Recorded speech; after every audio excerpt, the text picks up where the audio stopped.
everyone. Kinsey here, and I am so glad to be here today. Today, we're going to get a little personal because I am going to share my anxiety story.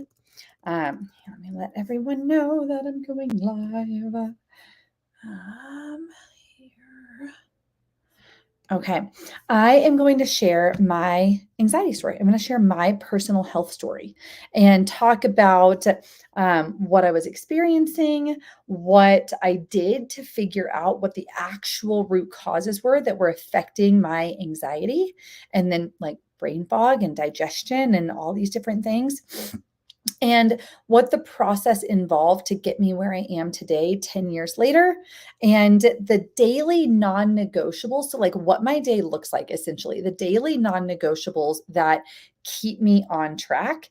And I can say firsthand that if I fall off track of doing these, my symptoms will slowly come back. So, okay. Hi, everyone. Looks like there are some people hopping on. Thanks so much for being here.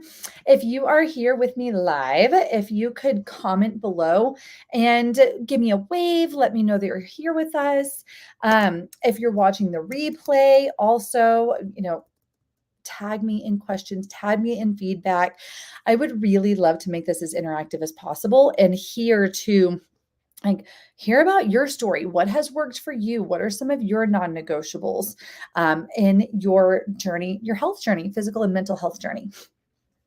Okay, so my journey goes back to, I'm going to start the story at 10 years ago. 10 years ago, at this point in my life, I had graduated from college. I was living in Durango, Colorado at the time. I moved to Denver. I graduated from college. I had finished my nutrition program, and I'd gotten my dream job for being the nutrition coordinator for a functional medicine doctor's office. And, there were obviously a lot of changes. I also moved to a new city. I'd never lived in Denver before. I had, a handful of friends, but didn't really know a whole lot of people. My boyfriend at the time, his family was here and they were amazing. So I had them. I had him, but he traveled a lot. He was a raft guide at the time, so he was away, for months at a time over the summer. So there was a lot of change, right? There was a lot going on. And mind you, at this point, so leading up to this point, context is important because basically what I'm getting at is about 10 years ago, at this time of my life, was the first time that I remember feeling anxious.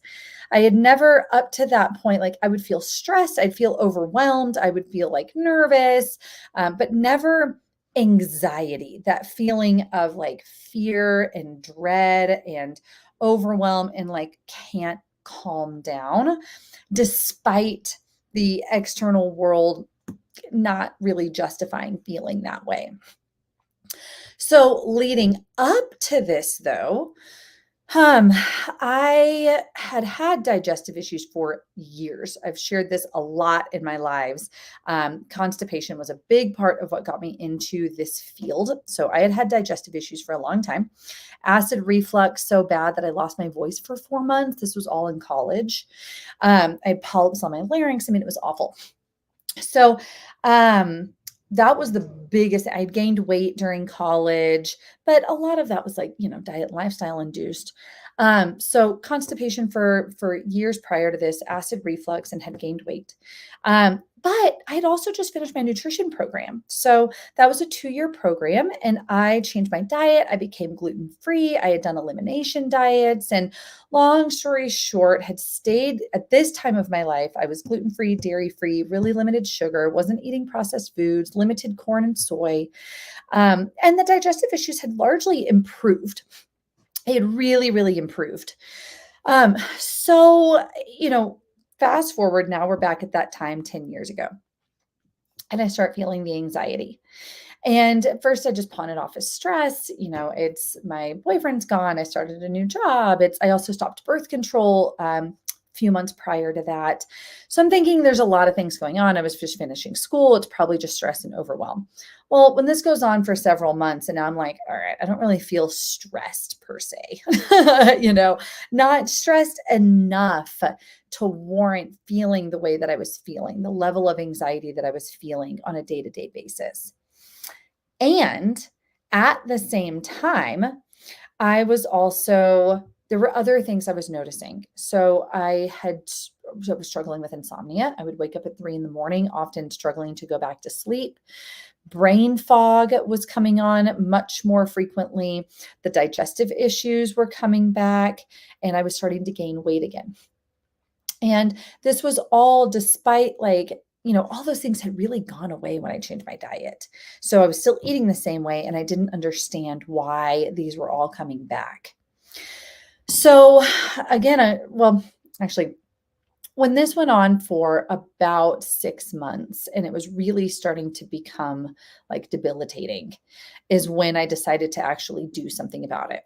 So the doctor that I was working with at the time, we worked together. We ran some labs. We ran a GIFX stool test. We ran blood work, and we tested hormones. And some meaningful things that came back. The stool test, my gut was like a wreck. So I had fungal overgrowth. I had candida overgrowth. I mean, I would be happy to pull up these results for you. I think I actually have in a previous lab or a previous live before. So I had candida yeast overgrowth. I had blastocystis hominis, which is blastocystis is a parasite. It's a microscopic parasite, but it is mostly considered opportunistic. So what that means is we actually have beneficial parasites that they're part of the microbiome. And research has shown blastocystis being one of them. And then there's other parasites too that fit into this. I believe Indolamax nana is one, where they are considered commensal parasites. And what that means is some people test positive for these parasites, but don't have symptoms. They don't have other lab tests that are abnormal, like high eosinophils or compromised intestinal immunity. They don't have the signs and symptoms of having a parasite infection, like a true infection would be. So some research is suggesting that blastocystis hominis is opportunistic or commensal. Commensal meaning it might be part of the normal microbiome, may be considered opportunistic, which means if it overgrows or in people that are immunocompromised, they may have symptoms. So that was me, and I'll talk about the blood test in just a minute. So we see this blastocystis hominis, we see the fungal overgrowth. There was low secretory IgA, which shows a compromised immune system, compromised intestinal immunity, and low pancreatic enzyme output. So I wasn't digesting my food adequately. I think that first test, that test did not show H. pylori, but subsequent ones did. So that's the stool test. The blood test shows some of the meaningful things that stand out that the blood test shows was low total white blood cells. So that goes back to that immunocompromise. So low total white blood cells.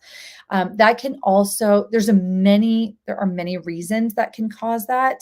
But typically outside of like overt pathology, it reflects a person that has had a chronic condition for a long time. So they've had symptoms, their body has been fighting something for a long time, either an infection or autoimmune condition or whatever it might be. For simplicity's sake, I'm not going to get into like the deep details of different things that can cause low white blood cells. There are scenarios where I will refer out to a doctor if client shows low white blood cells. But in my case, it kind of fit the whole picture. So low white blood cells. And it also showed reactionary hypoglycemia.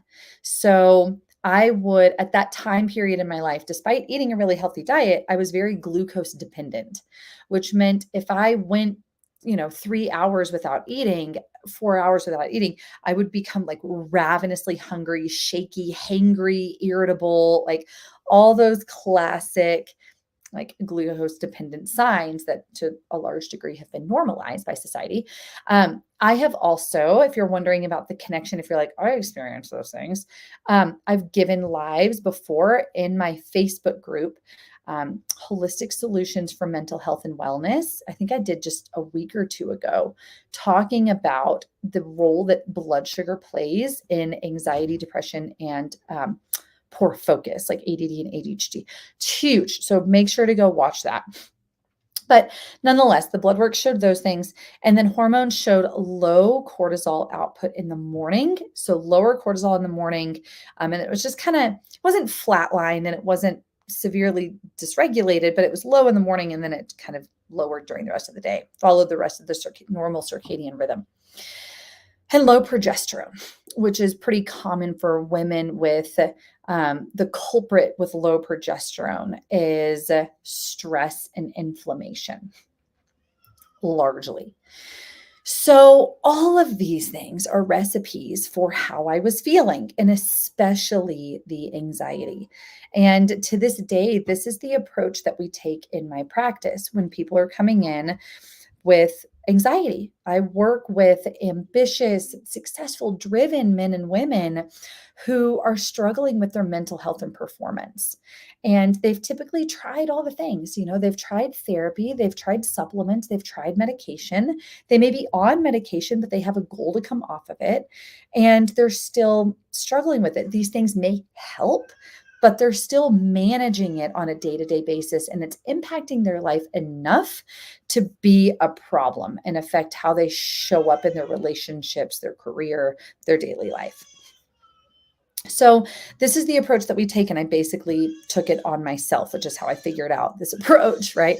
Sorry if you can hear my little baby. She's getting a diaper change in the next room, and she doesn't like diaper changes. So we figure all these things out, right? So what do we do about it? Now, one thing I didn't mention, and April, hi, I see you. Someplace to listen later. You know what? I don't normally share these talks in my save them on my Instagram, but I will. I'll save it. So it'll be there, and it will also be in my Facebook group. They're all archived. And that Facebook group, if you're on Facebook, is called Holistic Solutions for Mental Health and Wellness. So I hope to see you there. Okay, so the thing that I didn't mention, because I didn't run this test back then, this would take a few years to figure out. I mentioned I had just moved into a new house, right?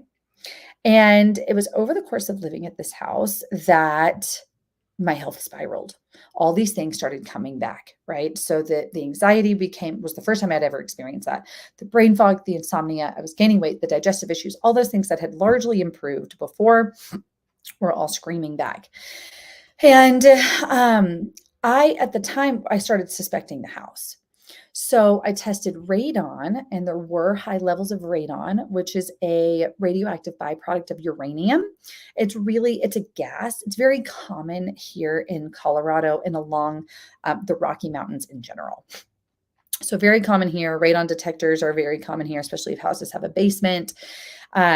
So I tested that. That was high, and I was like, that must be it. And that was enough for me. I had lived there for 11 months at this time, and I broke the lease to get out because I was feeling that badly. So got out. It wasn't until, 5 years later that I started working with mold. I started becoming mold literate and started becoming aware of the health ramifications of being exposed to toxic forms of mold. The most common means of which is through water damage in a contaminated building. So I was like, oh my God, I wonder if that is what happened in that house. And I tested my body for mold, a urinary test through Great Plains Labs, now called Mosaic Labs. And to this day, I have yet to see someone's ochratoxin levels as high as mine were. So, and I think citrinin was the other one that came back too, both produced by Aspergillus and Penicillium molds.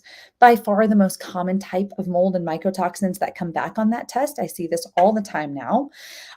But that was a big aha moment for me because it was kind of the missing link to the piece of the puzzle. Why I had made a lot of improvement, but there were some things that I was, still kind of, I don't want to say dealing with. I had to be really intentional about how I lived, essentially. Otherwise, some of those symptoms would come back.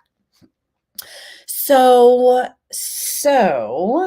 what the whole process in a nutshell looked like, going back to, 10 years ago when I ran the stool test and the hormones and I ran food sensitivities too. I forgot to mention that. Ran a food sensitivity test and the stool test. At that time, I cut out the food sensitivities.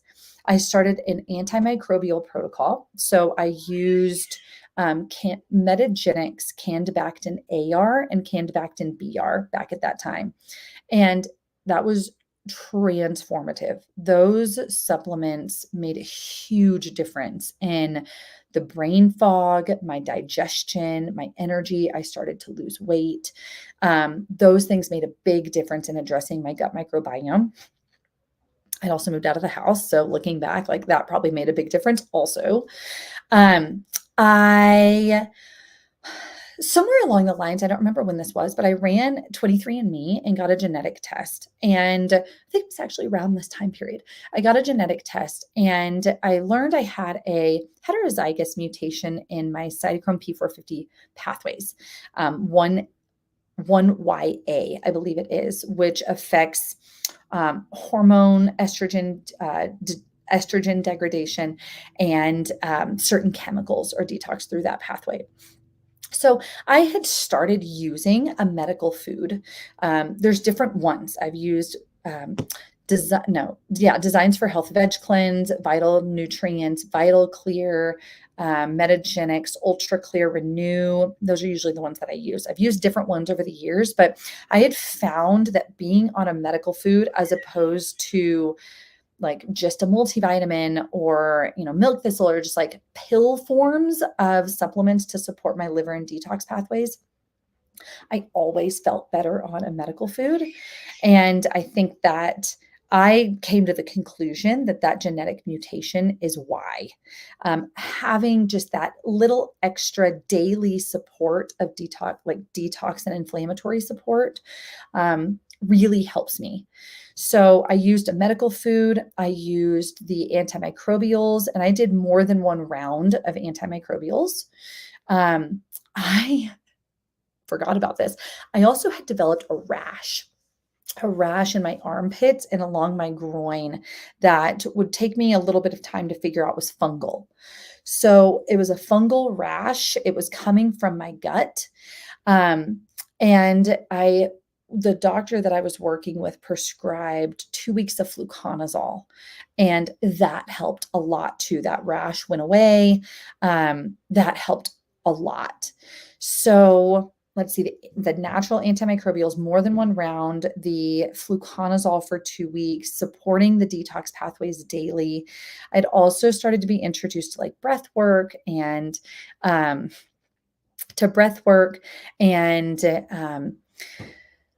like nervous system regulation tools. Eventually I would find, it was about 5 years ago, I would find heart rate variability biofeedback training, which was also really impactful for me, having a daily stress tool.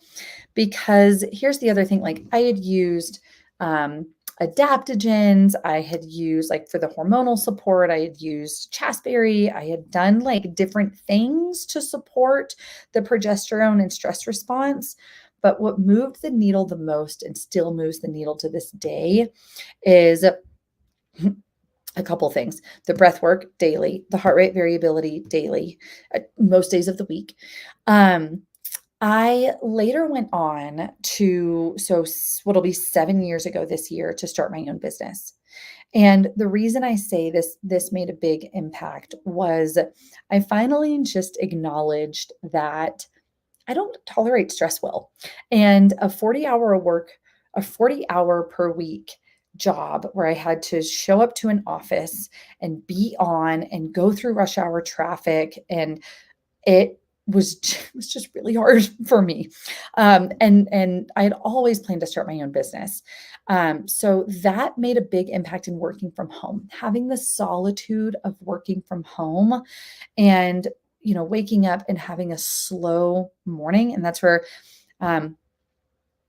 I'm starting to kind of get ahead of myself into my daily non-negotiables, but point being, in the context of like what the process was overall, was learning about myself and learning, like, trading the narrative for I should be able to do all these things for, like, you know what, this is me. I like to live a slower lifestyle. I like to live a more intentional lifestyle.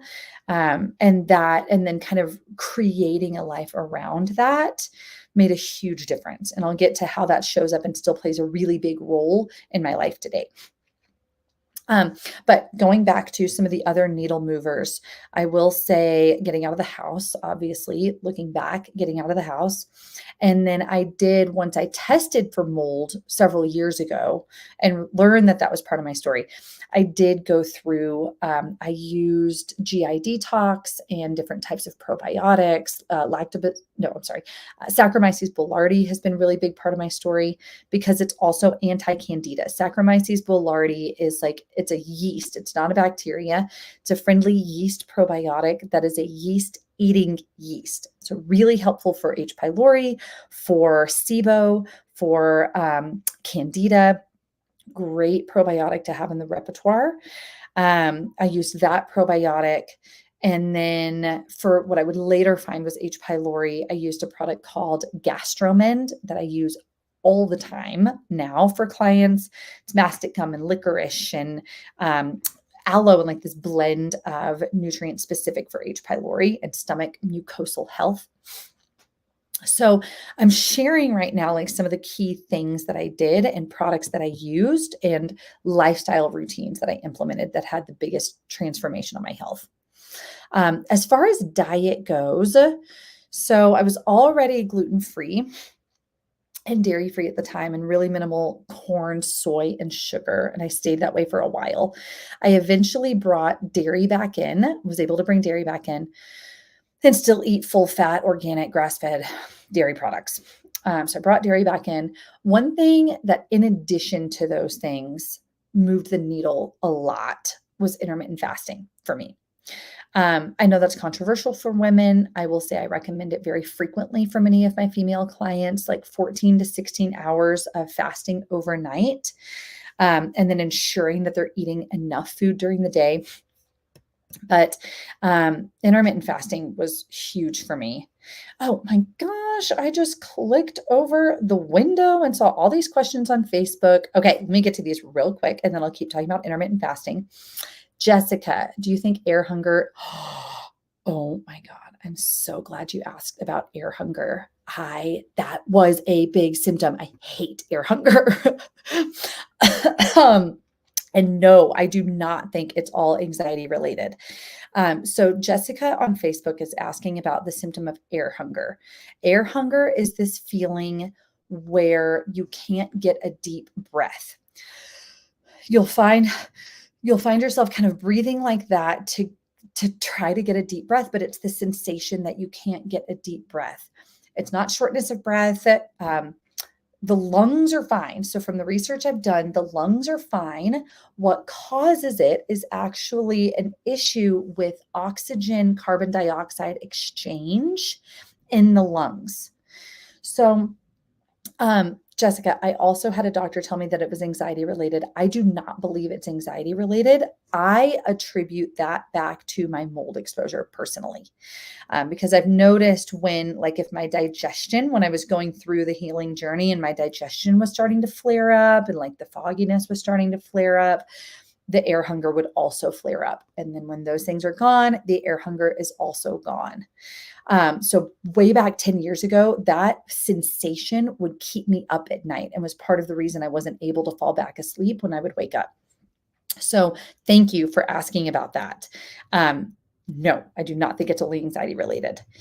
And then Jessica, you're also asking, what HRV do I use daily? I use Inner Balance by HeartMath. The HeartMath Institute Inner Balance device.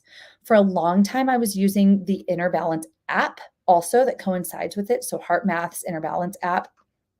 I've now started playing around. I'm completing a HeartMath course, a certification course on heart rate variability for stress and anxiety, and have started using the Elite HRV app. actually. I find that you get a lot more data using the Elite HRV app. So still the Inner Balance device, using the Elite HRV app, because then you can do the morning readiness where you're capturing, it's a 1 to 2.5 minute morning snapshot of HRV, capturing that.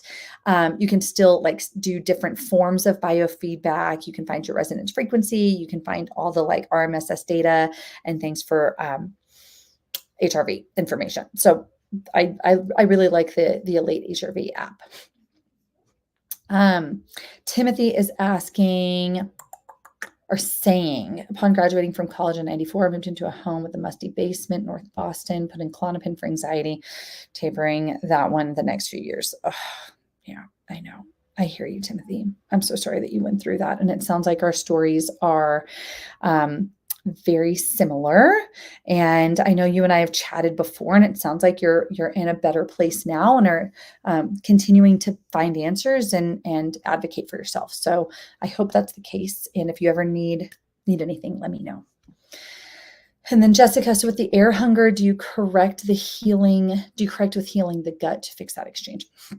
That's been my experience, is that I would say it's hard to say if it was the gut per se. I would say it's more of the like inflammation and toxicity. It's more inflammation and toxicity, and the gut is a source of those two things. For me, also, the mold was too. So that those two things for sure. Now, with that said, I will say stress will aggravate it. So if I'm feeling like rushed and overwhelmed and just that, not in a moment to moment basis per se, more like chronically. And that's why I do the daily things that I'm going to talk about in just a second to prevent that feeling, because I'm very prone to it. Then the air hunger can start to come up, but it is nowhere near what it used to be. It used to be a daily, nightly occurrence for like hours. This would go on, and I couldn't get like 1 out of every 5 to 10 breaths felt adequate. Now it's like a, here and there kind of thing. I might have a couple breaths that are like that, but it goes away pretty quickly. So stress plays a role for sure. Like chronic stress will play a role. But then the inflammation and toxicity, at least in my experience, it coincides with flare-up of other symptoms. So yeah, gut health is a part of it. Okie dokie. So let's continue. Let's see. I was talking about intermittent fasting and how much of that improved my health. I am no longer glucose dependent. My hemoglobin A1C came down from 5.4 to 5.0, 5.1. I can now easily fast 14, 16 hours overnight. I can easily go 4 or 5 hours without eating. My energy, my mood, my cravings all really leveled out. My weight has been the same for years. Obviously gained weight during pregnancy, but I got back to my pre-pregnancy weight within 3 months of having my daughter. So it bounced back really quickly. Like intermittent fasting really, really positively impacted my health in many ways. So that's another thing that I've added in the last few years, nutritionally speaking. I eat low or carb. I wouldn't say low carb, but I do limit grains. I'll have them, maybe a serving of grains a few times a week. I've never been much of a fruit person, but I'll sometimes make smoothies, have some fruit, maybe same thing, a few times a week. Not every day. A lot of fat, a lot of protein, veggies. I think that's it. Some like minimally processed food. I don't eat everything fresh. So I love like Birch Bender waffles, Birch Bender pancake mix. I'll eat bulletproof bars. I'll eat Simple Mills crackers. We do like lentil noodles. Like we eat things out of a box. It just depends on, the quality of it.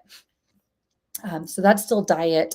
Okay, so let's talk about, so those were some of the things like the lab testing. Okay, to summarize, In looking at the overall process, the things that were most important to getting me to where I am today, running the labs, looking at the stool test, looking at my blood work, looking at the mold testing, those for sure were the most important. Because then we developed a plan based on those results. So those were critical. I've run follow-up tests since then, like tracking the progress. Those were critical. Changing my diet, right? Cutting out gluten was huge. Gluten is still constipating. I do not eat gluten. Cutting out gluten was huge in my journey. For a long time, cutting out dairy was absolutely necessary, but I was able to bring it back. Soy and corn, I still minimize, but I can eat them. We'll go get Mexican food and I'll eat corn. Still very low, low sugar. The intermittent fasting I talked about. And then the supplement protocols and products. So antimicrobials, 100% needed to be done. The daily detox support through using a medical food for me personally has been really helpful. I use a medical food with, frankly, probably about 90% of my clients also. A lot of them respond really well. Particularly, a thing that I love about medical foods too, some of my clients don't tolerate B complex supplements very well in a capsule form. And with these medical foods, because they're in a food form, they do. So I've really appreciated medical foods for that reason. Omega-3s, vitamin D, magnesium. Magnesium is a supplement that has made a big change in my health also. I still take magnesium daily.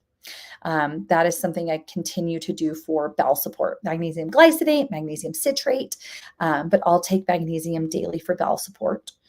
And then the basically the stress and mindfulness techniques. If it's breath work, in the last several years, I've done heart rate variability, biofeedback training. Those things that has made a big difference in my journey too. And these are like the formal practices, if you will. I think, and then exercise. I've always been into exercise, honestly. I was running, 5Ks, 10Ks with my dad when I was like 12. I was a personal trainer for a long time. I taught fitness classes. Like exercise has just been always so part of my life. I don't think about it as much anymore. But it's very important part of my life. If I don't exercise for longer than like 2 days, I start to feel like a slug. I just feel tired and sluggish. Now my exercise routine is 3 days a week. 3 days a week, I do a 10-minute HIIT workout in the morning, fasted. I walk at lunch. I walk in the morning. So I'm probably walking about 30 to 40 minutes a day on average. I will do a 60-minute hot yoga class, usually once, sometimes twice a week. And then I run usually about once a week. So 20 to 30 minutes, usually about 30 minutes once a week. And then, so I exercise 5 days a week, and then I'll take 2 active rest days where I'll usually go for like a long walk, maybe a hike, ski, something like that. Okay, so now talking about my non-negotiables, my daily non-negotiables. A lot of those I've shared, but there are some more. So one of the biggest ones, and if anybody is listening that struggles with constipation or anxiety or burnout or overwhelm and stress, digestive issues in general, I'm trying to think of anything else. You could extrapolate this to so many things, but those in particular, one thing that is absolutely necessary for me is to start my morning slowly. So I'll wake up in the morning. If I have to be at the airport at 6 a.m., I don't care what it is. I will allow myself 30 to 60 minutes of quiet time, of reading, of drinking coffee. I drink like a cup and a half of coffee a day, drink a bunch of water, but like read, just quiet time before I take a shower and get dressed and go on and start the day. I had a baby a year ago who's now walking and moving and is amazing, which makes that quiet time a lot harder in the morning. So I am now that she's sleeping better at night, I'm trying to basically, I had realized that I stopped doing that to a large degree. And I was like, why am I so overwhelmed? I feel like I'm in a hurry. Why is my digestion starting to slow down? Like, what's going on? And then I was like, oh, because I don't give myself time. That is the biggest thing that has one of the biggest things that continues to support my bowels today. If I were to wake up and go, I don't know what my bowel movements would look like the rest of the day. I'm sure I would go at some point. I don't know when. I don't know how adequate it would be. And here's the thing, that's normal, right? That is a healthy response. What I mean by normal is might not be normal for all people. That might not be their normal. But when you set the alarm and wake up and go and get in the shower and get in your car and you go to work and you're in beta brainwave state right off the bat, your body doesn't know the difference between waking up and running from a lion right away and running to a morning meeting, right? So the bowels are going to change, the digestion's going to slow. Some people are more resilient. Their nervous system isn't as affected by that. Mine is. And so that's what I mean when I say like know yourself. And that's what I've learned over the last several years is I need that time period. So I will create it. So like I said, starting my morning slowly is massive. Daily non-negotiables, diet. So I will still typically fast, usually 14 hours. With breastfeeding, it's been less than 16. I'd go 16 to 18. Now it's like 14, sometimes 12, usually 14, sometimes 16 because she's a little bit older now. But I'll still fast typically. And let's see, I don't eat gluten. So for diet, I still don't eat gluten. That is a hard no. I will not eat gluten. I eat dairy. I will bend on corn. I'll bend on soy. I'll bend on sugar sometimes, but nothing with regularity. But gluten is a hard no. I don't eat gluten. Let's see, I still eat like organic and minimally processed and wild caught and grass fed and all the things and like lower carb and all those things too. Supplements, I still take a medical food, still use a medical food. Today it's Vital Clear, fish oil, vitamin D, probiotic, and magnesium. So those are my standards. And I try to be really intentional about also going back to the diet thing, like how I eat, eating slowly, being really present with the food, not eating in a hurry, not eating, distractedly while I'm driving, like try to be present with the meal. And I also try to space meals and snacks by 4 hours to support the migrating motor complex in the gut. And then stop eating 2 hours before bed. I still exercise. I went through that before. And the HRV and breath work. Sometimes it's 5 minutes. Sometimes it's standing outside while my husband's changing my daughter's diaper. And I just breathe intentionally for 5 minutes. It's called heart-focused breathing, according to Heart Math. So I will focus on the heart while breathing at my resonance frequency through the diaphragm. And I think that's it as far as non-negotiables though. But I wanted to hold this talk because, in all authenticity, the last year and having a baby and running a business, it's thrown that routine off. And I've had the hard wake up calls, the like, what's going on with my digestion? Why am I feeling anxious? Why am I not sleeping great at night? Like I've had those hard wake up calls and realized like, I need to step up. I've gotten lax. I'll go through periods of time where I get lax. I'll always exercise. I always, eat well, but I won't do my meditation. I won't give myself the slow morning. I won't supplements will change. Like there are things that I will get lax on. And if I do it here and there, it's not a big deal. But when this goes on for, a month or two, my body starts to show it. And I had a new client call today and I was telling her like, ultimately our goal in working together is that you form a close relationship with your body and know exactly what to keep doing to feel your best so that you become your own doctor and no longer need us. And that's authentically our goal for all clients. But I was kind of reflecting on that where I was like, yeah, that's where I'm at. That's where I'm at. I feel like I know the body signals and what I need to keep doing to feel my best. And if I don't do those things, I won't feel my best. So I wanted to give a talk and talk about that. Talk about my health journey, talk about what got me here, talk about the things I still need to do, that I'm not perfect. And if I flag on my, if I get lax on my routines, like I'll feel it, just like anybody else. And to remind everyone listening that health is a journey. We have never arrived because then that implies that you're done, and you're not. Health is a journey.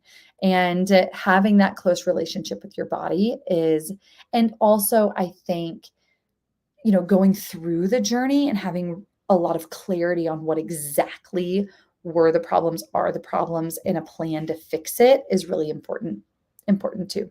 Otherwise, if you're just guessing and playing whack-a-mole, it's just like maddening. I get that too.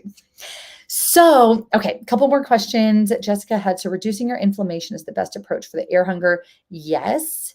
And with no sugar, do you avoid coconut sugar, honey, dates too, or is that okay? And should be temporarily avoided when things, yeah. So, coconut sugar included, honey and sugar, dates included. Yeah. I don't, if I bake, so around the holidays, I'll bake. I will sometimes, I just made some homemade protein bars for my daughter, and I'm eating them too. And those are date based. So, here and there, maybe 4 times a year at most, 3 times a year at most, I'll like bake using honey, or I'll say 4 times a year. I'll make pancakes and actually put maple syrup on them. I'll make, a date bar, like I was just saying. I'll make, pumpkin cookies I make every Halloween. So like, a few times a year I'll use those things. But on the day to day, no, I really don't. And I encourage, I don't think dates are bad. I would eat them. Fruit in general, right, is perfectly fine. I think we do need to be mindful about the amount though. More people are fruit people. Not everyone is, that's just not a food that I crave. So I'll make a smoothie and throw half a banana in there, and some berries sometime. I'll make some blueberry pancakes. I'll eat some blueberries with my daughter. I'll eat some like berries, but I don't remember the last time I ate an apple. I don't remember the last time I ate a full banana. I don't remember, I just don't eat fruit all that often. So that's not intentional per se. But I do encourage my clients to keep fruit to no more than 1 serving a day. And if they have blood sugar issues, not eating it every day. And then the more refined, like added sugars, coconut sugar, honey, maple syrup, any of those things, like really a treat. Quarterly, eat them quarterly, but really not with any kind of regularity. All right, everyone. I hope that helps. Keep the questions coming. Keep the feedback coming. If you're listening to this and my story resonates and you're ready to finally find answers and figure out a plan to figure out what's actually causing your health issues and affecting your mental health or physical health and well-being. And like I said, reach that point where you know exactly what to keep doing to feel your best and thrive. Schedule a free 15-minute discovery call with me. We'll talk about what's going on, what challenges you're noticing, and what it would look like to get started. All right. Thanks for being here. Have a great rest of your day. I'll see you next week. Bye.